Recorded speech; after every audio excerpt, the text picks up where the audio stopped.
This is the Non-Qualified Evangelist, episode 21, and I am he. We're covering chapters 46 and 47 in Genesis, but first, let's talk about Joseph, all right? This plan was about getting Benjamin to be away from his brothers. He's won. But when Judah comes out and says to him, please, let this guy go back for the sake of my father, he pledges himself in place of Benjamin. And the last memory Joseph has of Judah is Judah saying, let's sell him.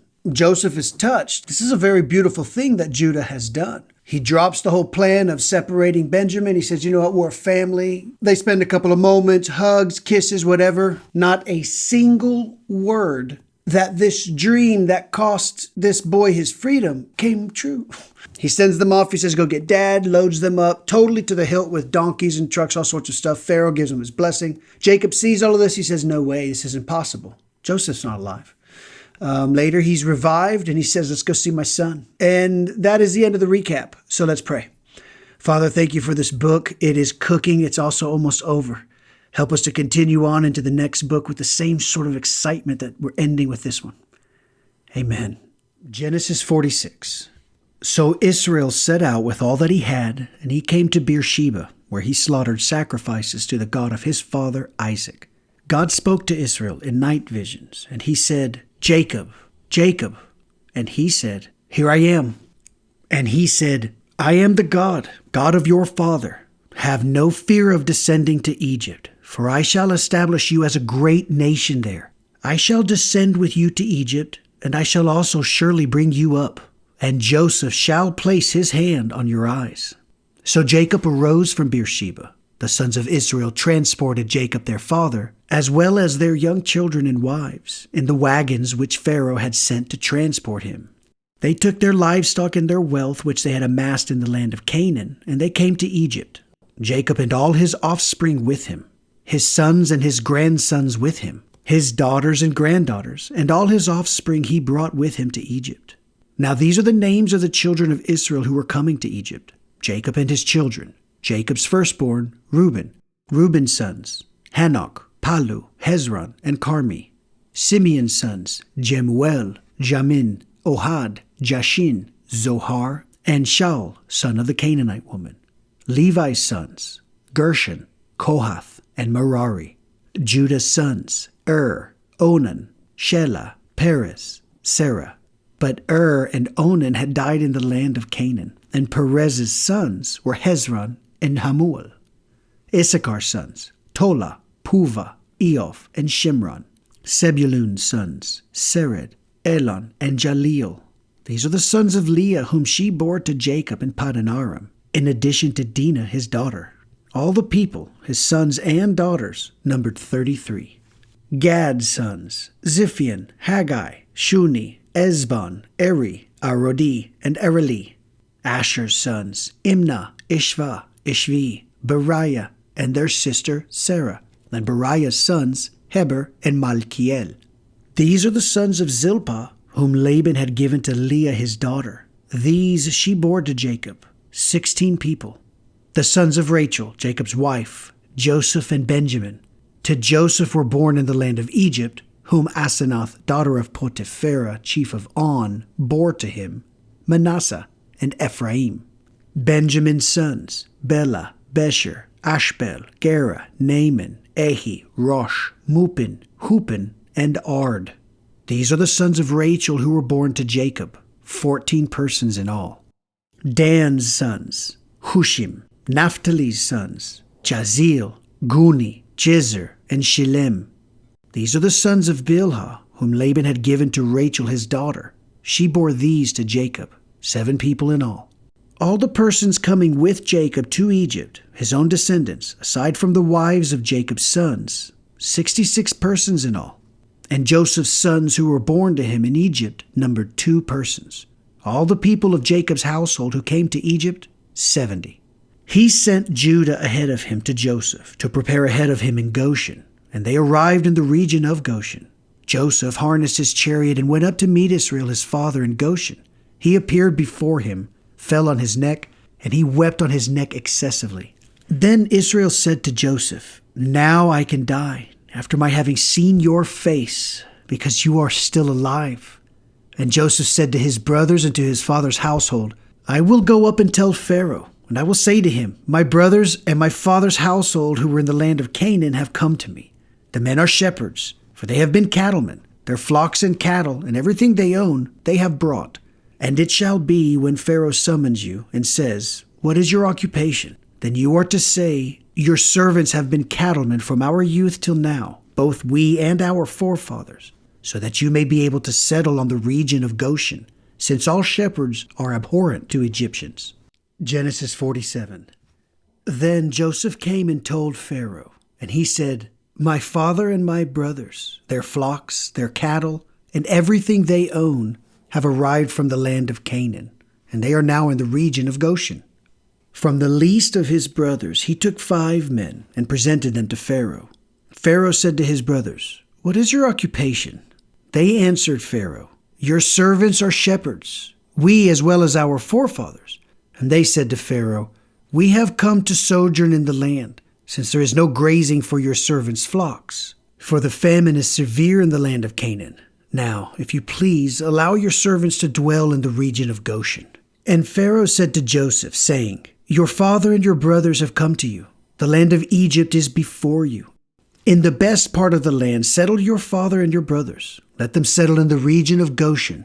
And if you know that there are capable men among them, appoint them as chamberlains over the livestock that belongs to me. Then Joseph brought Jacob, his father, and presented him to Pharaoh. And Jacob blessed Pharaoh. Pharaoh said to Jacob, how many are the days of the years of your life? Jacob answered Pharaoh, the days of the years of my sojourns have been 130 years. Few and bad have been the days of the years of my life. They have not reached the lifespans of my forefathers in the days of their sojourns. Then Jacob blessed Pharaoh and left Pharaoh's presence. So Joseph settled his father and his brothers, and he gave them a possession in the land of Egypt, in the best part of the land, in the region of Ramesses, as Pharaoh had commanded. Joseph sustained his father and his brothers and all of his father's household with food according to the children.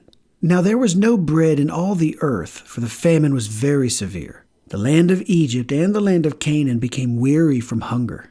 Joseph gathered all the money that was to be found in the land of Egypt and in the land of Canaan through the provisions that they were purchasing. And Joseph brought the money into Pharaoh's palace.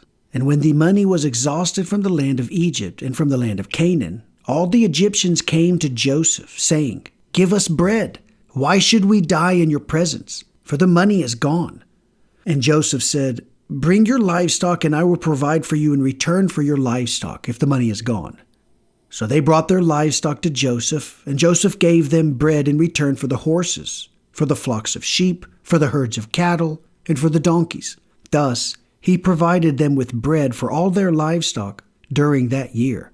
And when that year ended, they came to him in the next year and said to him, we will not withhold from my lord that with the money and the flocks of cattle having been exhausted to my lord. Nothing is left before my lord but our bodies and our land. Why should we die before your eyes, both we and our land? Acquire us and our land for bread, and we, with our land, will become serfs to Pharaoh, and provide seed so that we may live and not die, and the land will not become desolate. Thus Joseph acquired all the land of Egypt for Pharaoh, for every Egyptian sold his field because the famine had overwhelmed them, and the land became Pharaoh's. As for the nation, he resettled it by cities, from one end of Egypt's borders to the other. Only the land of the priests he did not buy, since the priests had a stipend from Pharaoh, and they lived off their stipend that Pharaoh had given them. Therefore, they did not sell their land.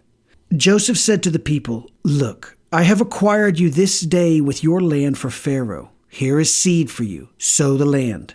At the ingathering of the harvests, you will give 1/5 to Pharaoh. The other 4 parts shall be yours, as seed for the field, and food for yourselves and for those in your household, and to feed your young ones. And they said, you have saved our lives. May we find favor in your eyes, my lord, and we will be serfs to Pharaoh. So Joseph imposed it as a statute until this day regarding the land of Egypt. It was Pharaoh's for the 5th. Only the priest's land alone did not become Pharaoh's. Thus, Israel settled in the land of Egypt, in the region of Goshen. They acquired property in it, and they were fruitful and multiplied greatly. Jacob lived in the land of Egypt 17 years, and the days of Jacob, the years of his life, were 147 years. The time approached for Israel to die, so he called for his son, for Joseph, and said to him, "Please, if I have found favor in your eyes, please place your hand under my thigh and do kindness and truth with me. Please do not bury me in Egypt, for I will lie down with my fathers, and you shall transport me out of Egypt and bury me in their tomb." He said, "I personally will do as you have said." He replied, "Swear to me." And he swore to him. Then Israel prostrated himself toward the head of the bed. Okay, Genesis 46:47. So in this episode, Israel, he leaves the land of Canaan. He departs for Egypt. He goes to Beer Sheba. And at night, God comes to him in another vision. And he says to him, "Don't worry. All of the things of Abraham, don't worry. It's happening." So they head to Egypt. Jacob sees Joseph. The whole world is correct. Now, Jacob is a believer. And he has had these conversations with God for a lot. The first one was at Bethel when he did the stones and he turned them into a pillar and he poured the oil on them. That was number one. Then he had this thing with the sheep and the poplar rods and the water. This was a crazy thing. And then later he wrestles with a man who is divine and his name is changed. And so he knows, he believes. That being said, what must it have been like for him to get to Egypt and to see that his son Joseph, whom he had thought was dead for all these years, is actually the viceroy. And the viceroy means in place of the king. So he's like a king of Egypt, the wealthiest and most powerful nation on the planet at the time. This is probably the reason why Jacob says, "Okay, I can die now. Everything's great." And of course, you understand Joseph is an excellent administrator and he knows Pharaoh. So he tells them, this is what you're going to say. Keep it sort of unimpressive. He brings the 5 least impressive brothers. He says, "Pharaoh, these are my brothers." Pharaoh looks at them and clearly he's not threatened. Pharaoh says, "Settle your family in the best land, in the land of Goshen." So all of this happens in the 2nd year of the famine. So there's 5 years of famine still remaining. In the first year, everybody eats their own bread. In the 2nd year, they're out of their own bread. They come to Pharaoh. Pharaoh says, "Go to Joseph." So Joseph sells them the grain that he has. Everything's wonderful. Then they have no more money to buy grain. So they come up to Joseph and they say, "Listen, this doesn't make any sense, man. Here is my land. This is all my cattle. It's yours. Let's have grain." And he does so. And then later they say, "This is ridiculous. Why don't you just pay for me to till and farm Pharaoh's land?" And Joseph says, "That's a terrific idea. Here's the grain. You sow it. Whatever it produces, 1/5 is going to belong to Pharaoh." Jacob lives in this area for 17 years. He's getting ready to die. So he calls Joseph over and he says, "Joseph, I want you to put your hand on my thigh. Promise me that you're going to take me to the land of Canaan and bury me in the cave of Machpelah." Joseph said, "I promise, Dad." Jacob says, "Swear by it. Remember, you're holding my thigh." Joseph says, "Yes, you got it." And that's it. They move on. So in the Jewish study of their Torah, they have these really famous interpreters. And one of probably the most famous interpreters is this guy. His name is Rashi, lived hundreds of years ago. He makes it clear that this thigh is actually the penis. So what's happening here is, "Son, hold my penis so that you recognize the unbelievable importance of me not being buried here." This is the second time we've seen this. Abraham, when he's searching for Isaac's wife, Rebecca, he says, "Eliezer, hold my thigh." So this is like, you have to promise me on what is maybe like the most valuable thing, the penis. You have to promise me that this thing is going to happen. So this required some explanation, I thought. That's the end of the episode number 21. Number 22 is coming, and the end of Genesis is right around the corner. Thank you for watching. Having a good time. The NQE is out.